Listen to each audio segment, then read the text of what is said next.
I want to start with a very basic question. Clay and I are going to dive into this one together. Do you actually own your home? Do you own, I don't mean this in the sense of like, well, do you rent or anything else? I mean, if you're a homeowner, do you own it? Do you have property rights? Are there things that the government can't just do to you when it comes to the sale of your property, using your property as you see fit?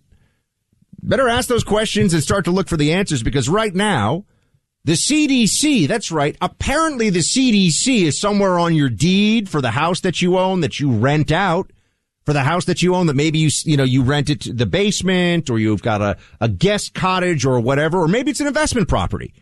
CDC wants you to know that you don't really own it, because they think that 18 months of an eviction moratorium is not enough.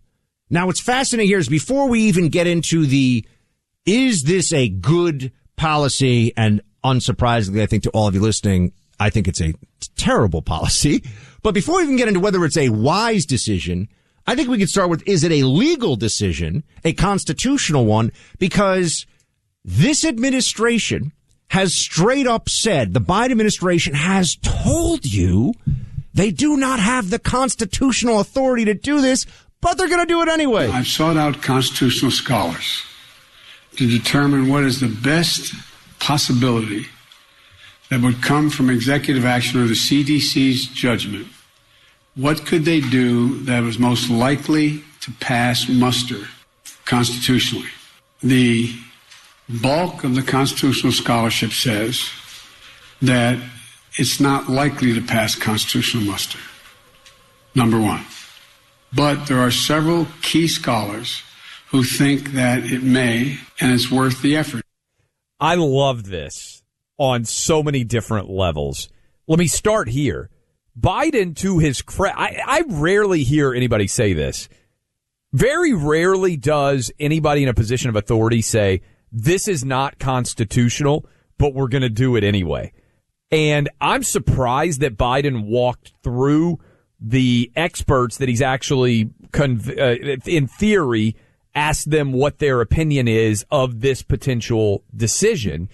And they told him, hey, there's no way it's going to be constitutional. There's always fringe scholars who will say, I mean, that's kind of the point of constitutional scholarship. They'll argue, well, the majority opinion is this, but we believe the Constitution should be designed to read this way. So this is a flagrantly unconstitutional action that he is undertaking. Having sworn to defend the Constitution, he now is going to undertake a decision that is flagrantly unconstitutional based on his own experts. I don't even think this is surprising. I mean, you're saying that it's rare, Clay. I don't think it's rare. It's rare that they admit that what they're doing is unconstitutional at the start. Barack Obama straight up said, and Biden was his vice president at different times, I don't have the authority to, because politically he was looking for cover. And then, well, you're right insofar as they're usually not as blatant about it, but they do sometimes just say, I don't have the legal ability to do this. And then a month later, they're like, it turns out I got a different view of it. That was true on the immigration policies of the Obama administration, trying to give people papers to let them work in this country and to essentially nullify all immigration laws. Remember the pen and a phone? That was the whole, I've got a pen and a phone thing from Obama, was because there was not a willingness in the Congress to actually pass the laws Obama wanted. So he just said, I'm just going to write the executive orders and hope that the courts have my back. This is how Democrats do it now. This is their approach. Biden's just keeping it real. So there are lots of times, this is me putting my lawyer hat on, right? There are lots of times you think you have a losing argument based on what the law is, and you still have an obligation to go out there and argue it. And this is why lawyers are sometimes more comfortable with arguments than regular people are, because we get paid to argue a side whether or not we agree with it. What I love about my job now, and have for the last decade or so, is I look at all the evidence and then I decide what I think the truth is. And I don't have to worry about having a client who chooses what side for me to argue. But I can't remember, and maybe somebody out there can remember this occurring, but I can't remember a time in my life when a president has ever said this is unconstitutional according to the experts that I talked to, and we're going to do it anyway. Now, I think they have been told many times, hey, if you try to do that, it's going to get struck down by the courts, and there's somebody out there who will argue, hey, you can do this, and we have to wait years for the Supreme Court to actually make a resolution. But for Biden at the time that he's announcing this policy to actually say as a part of the policy, now I've talked to a bunch of constitutional scholars, and they tell me that we don't have the authority to do this. It's a level of honesty. It's saying the quiet part out loud. This is because this Democrat Party operates in a post-constitutional world. They only cite the Constitution insofar as it gives them cover for later on the shredding of it. They don't really believe that a document written by a bunch of old, dead white men with all kinds of problems in their past is something that should be binding upon them now. They don't buy into the fundamental political philosophy of it. They don't believe in the separation of powers. They believe in the acquisition of power and the wielding of it, which is why they love this emergency declaration, not only from the CDC about evictions, but everything about COVID. This is how we've been able to see. It's like the Democrat Party is finally getting its wish of, if we could just make people do things that we want them to do in as many ways as we can possibly get away with at one time, what would the country look like? Welcome to the pandemic reality we've all been in. And just on the renters issue, Clay, Cori Bush did this whole thing for a few days where she was out on the steps of the Capitol and she had like 5 days, I think, open bags of potato chips and food. I mean, she was living on the steps of the Capitol. It was like this protest thing. And the left wing, progressive Democrats were all, they're making all this noise about it.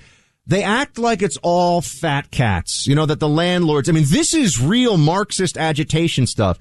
You know that in New York City, 30%, I just know the numbers here because I live here, 30% of people are small landowners, small they own a landlords, couple of buildings, or a couple of apartments. An apartment or two, yeah. And for a lot of them, that's their retirement. Yes. That's how they're paying bills when they've retired. They're paying a mortgage and maybe they get $500 or $300 a month in free cash flow. I know of situations like, I'm a real estate investor. I know what this, and we had somebody who lost their job and whatever. They wanted to move. Yeah, there's a 2-month penalty situation. I said, no, we're going to waive the penalty. It's a tough time for everybody. You work with people, but this is, I still have to pay the bank, right? So this is playing out with millions of people across the country, and there's a Marxist basis behind so much of this. There was a big article about a guy in Versailles, Kentucky, for people who know Versailles, Kentucky. I think it was a Wall Street Journal.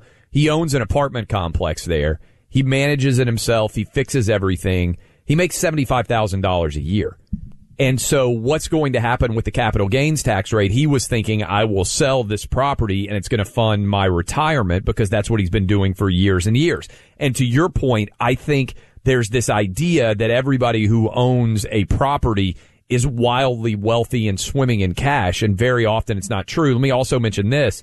The number one thing that's going to be filed in the court briefings arguing about this eviction moratorium and where it's legal or not, right up at the top is going to be Joe Biden saying it doesn't pass muster constitutionally.